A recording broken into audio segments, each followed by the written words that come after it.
Erev Shabbat Shalom Rabotai. We are continuing with our Mishna Yomi Masechet Taanit. We are up to Perek Gimel Mishnah Vav.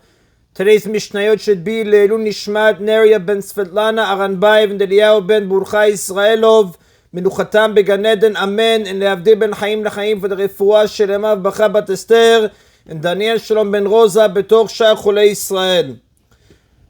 The Mishnah begins, Maaseh Sheyardu Zikenim Yerushalayim Le'arehem V'gazru Taanit. It once happened that the elders of the Sanhedrin went from Yerushalayim to their towns in Eretz Israel and decreed a fast. Al Shenira Kimlo Pi Tanur Shidafon B'Ashkelon. Because crop damage caused by strong winds was seen in Ashkelon, which affected an amount of grain the size of an oven's opening, meaning enough grain to make the amount of bread that fills an oven's opening. Although the damage was observed only in Ashkelon, they fasted throughout the country because this is a calamity that spreads like we spoke about in yesterday's Mishnah. Another incident. ועוד גזרו תענית על שאכלו זאבים שני תינוקות בעבר הירדן. They also decreed a fast in Eretz Israel because wolves devoured two children on the other, meaning the eastern side of the Jordan River. Rabbi Yossi says, לא על שאכלו אלא על שנראה.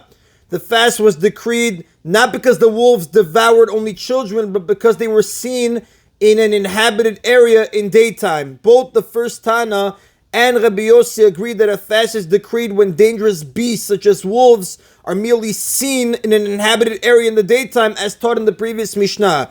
They disagree only about what happened in this particular case, whether wolves were merely seen or they actually ate two children. But again, they both agree that even the fact that the wolves are merely seen in an inhabited area in the daytime, like we taught in yesterday's Mishnah, the fast would be decreed.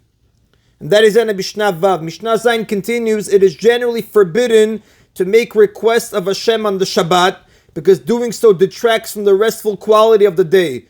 The Mishnah lists emergencies for which this is permitted. Al elum matri'in b'Shabbat. For these calamities we cry out in prayer even on Shabbat. Now, although the Mishnah uses the word matri'in, which usually means sound the shofar, that is not its meaning here because it is rabbinically prohibited to blow the shofar on Shabbat, as the Gemara explains on page 14a in Masechet Taanit.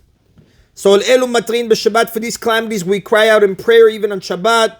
Al ir sheikifu goyim onar, for a town that was surrounded by hostile Gentiles, or for a town next to a rising river that threatens to flood it. Now, the text of the Mishnah recorded in the Gemara on page 14a reads Gais, military unit, but our Mishnah is the Gilsa of Goyim. Val asefina mitarefet bayam, for a ship that is tossing in a storm at sea and is in danger of sinking. Since the danger is imminent, we cannot wait until after Shabbat. Rather, we cry out in prayer on Shabbat itself.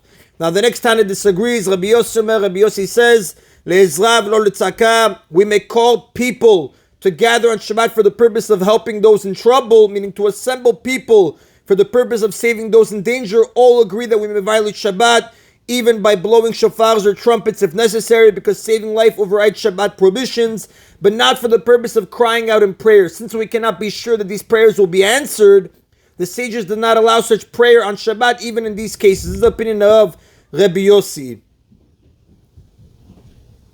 A dispute about another type of calamity. Shimon Timni Omer Af Ala Dever. Shimon the Timnid says that we may cry out on Shabbat for the plague as well. V'lo hudu lo chachamim, but the sages did not agree with him.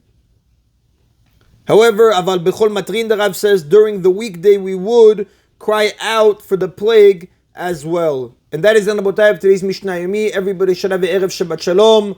Baruch Adonai Leolam. Amen v'amen.